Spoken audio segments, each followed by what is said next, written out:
اعوذ باللہ من الشیطان الرجیم، بسم اللہ الرحمن الرحیم۔ 200 قبل مسیح کے دوران یونان کیونکہ زوال پذیر ہو چکا تھا، یونانی تہذیب ڈاؤن ہو چکی تھی، لیکن رومی تہذیب بہتر سے بہتر ہو رہی تھی۔ اسی دوران جتنے بھی پڑھے لکھے لوگ تھے، روزگار کے لیے اور علمی حصول کے لیے وہ یونان چھوڑ کر روم کی طرف راغب ہونے لگے۔ اسی دوران 200 قبل مسیح کے دوران یونانی ماہر فلکیات ہپارکس نے تقریباً 1000 ستاروں کی فہرست جاری کی اور ان کی خصوصیات بیان کی۔ تقریباً 168 قبل مسیح کے دوران یروشلم میں سیلوسڈ حکومت تھی۔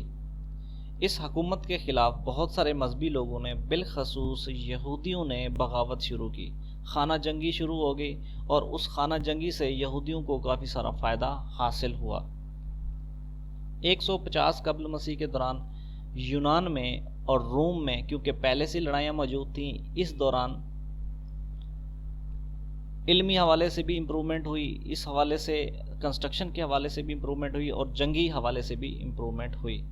اس دوران تقریباً 150 قبل مسیح میں پہلی دفعہ یونان اور روم کی کنسٹرکشن میں کنکریٹ استعمال ہوا، جس میں بجری اور سیمنٹ کو مکس کر کے ایک مسالہ بنایا جاتا تھا، جس سے اینٹیں یا کنسٹرکشن میں استعمال کر کے بہت بڑی بلڈنگز بنائی جاتی تھی۔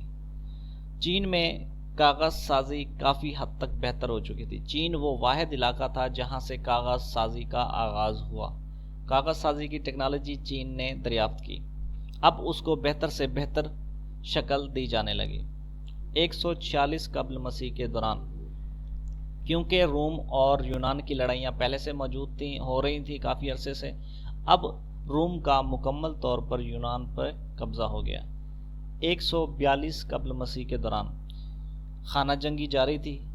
سیلوسڈ حکومت کے خلاف یہودیوں نے کافی حد تک بغاوت کی ہوئی تھی، اس سے یہودیوں کو فائدہ ہوا اور یہودیوں نے کافی حد تک سیاسی قوت حاصل کر لی اس دوران۔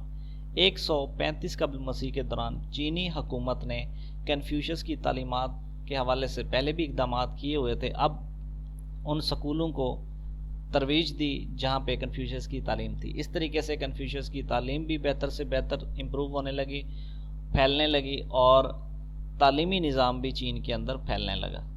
105 قبل مسیح کے دوران امریکہ، بر اعظم امریکہ کے اندر انسانی آبادی ظاہر ہوئی، جس میں کنسٹرکشن بھی تھی، جس میں ان کی لکھائی کا طریقہ بھی تھا اور ان کی آبادی شہروں میں بھی آنا شروع ہو گئی، ایسے آثار ملتے۔ تقریباً 100 قبل مسیح کے دوران یروشلم کے اندر ہیبرون یروشلم، حضرت زکریا علیہ السلام کی پیدائش ہوئی۔ حضرت زکریا علیہ السلام کے حوالے سے یہ چیز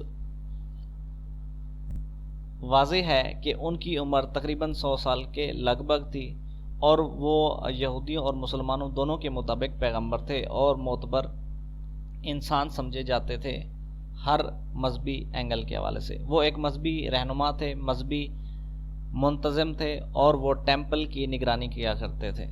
ان کو اولاد بڑھاپے میں ملی اور دعا سے ملی اور ان کے بیٹے کا نام حضرت یحییٰ رکھا گیا۔ اس دوران تقریباً 100 قبل مسیح کے دوران چین کے کچھ بادشاہوں نے چین کی مکمل تاریخ لکھنے کا فیصلہ کیا اور چین کی جامع تاریخ تقریباً کاغذوں کے اوپر لکھی جانے لگی، اور تقریباً اسی دور میں واٹر ویلز کا بھی استعمال شروع ہوا۔